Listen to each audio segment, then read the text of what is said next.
is Trior. And Brandy, the first herb is...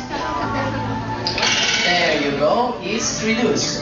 Reduce the amount of trash we make by buying items in larger sizes.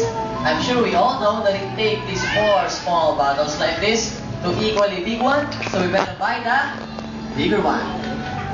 And the second herb is...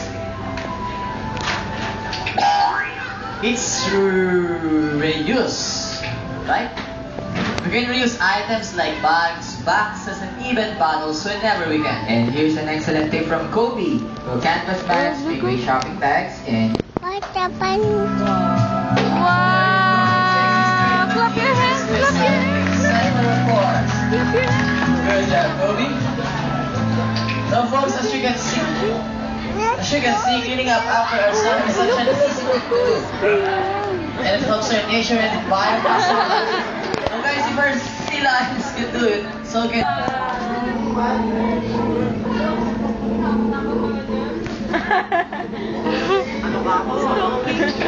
Louder, Kobe.